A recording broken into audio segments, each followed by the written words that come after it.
हिमाचल में आई जल त्रासदी के बाद मलबे में तब्दील हुई कांगड़ा की बोह घाटी में एक परिवार के 5 सदस्य दब गए। 22 लोगों की जान बचाने वाले भीमसेन घटना के समय अपनी पत्नी मस्तो देवी और 3 बच्चों के साथ अपने नए मकान में मौजूद थे। एकाएक पहाड़ के मलबे ने भीमसेन समेत उनके 2 बेटों, 1 बेटी और पत्नी को अपनी चपेट में ले लिया। सर्च और रेस्क्यू ऑपरेशन में अभी तक परिवार के 3 सदस्यों का शव बरामद कर लिया गया है, जबकि 2 सदस्य अभी भी लापता हैं। अभी तक भीमसेन की पत्नी, बेटी और 1 बेटे का शव मिल गया है और भीमसेन व 1 बेटा अभी भी लापता चल रहे हैं। अब भीमसेन की सिर्फ 1 बेटी बची है, जिसकी कुछ महीने पहले शादी हुई थी। वहीं घटना के समय भीमसेन के छोटे भाई का परिवार और मां पुराने घर में होने के चलते वे सुरक्षित हैं।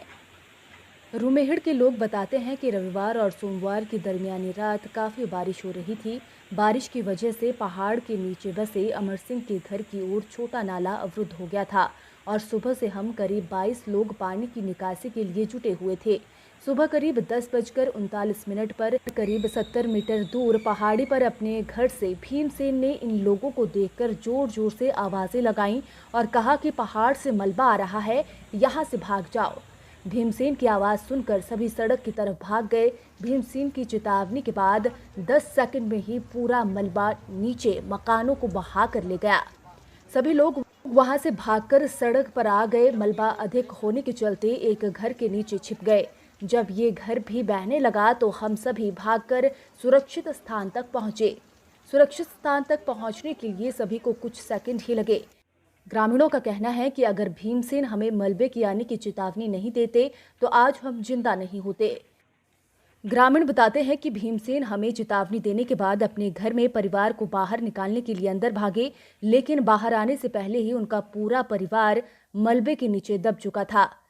ग्रामीणों ने कहा कि ये सिर्फ भगवान की कृपा है कि हम पहाड़ के नीचे दबने से बच गए और जिंदा बच गए।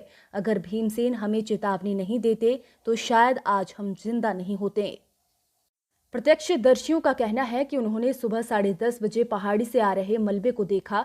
उन्होंने इस दौरान सीटी बजाकर लोगों को अलर्ट भी किया, लेकिन चंद पलों में ही सब कुछ मलबे के ढेर में तब्दील हो चुका था।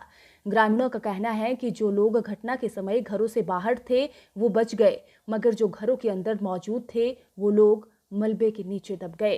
चंद पलों में हंसते खेलते रूमेहड़ गांव का मंजर बेहद भयानक दृश्य में तब्दील हो गया था। इस त्रासदी के बाद रूमेहड़ गांव में मातम पसरा हुआ है।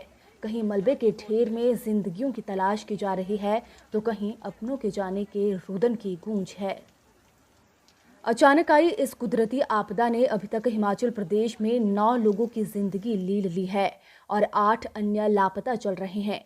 राज्य आपदा प्रबंधन प्राधिकरण से उपलब्ध आंकड़ों के अनुसार राज्य में 142 सड़कें अवरुद्ध हैं, 266 बिजली ट्रांसफार्मर और 211 पेयजल योजनाएं प्रभावित हुई हैं। प्रदेश में कई क्षेत्रों में अभी भी जनजीवन पटरी पर नहीं लौट पाया है।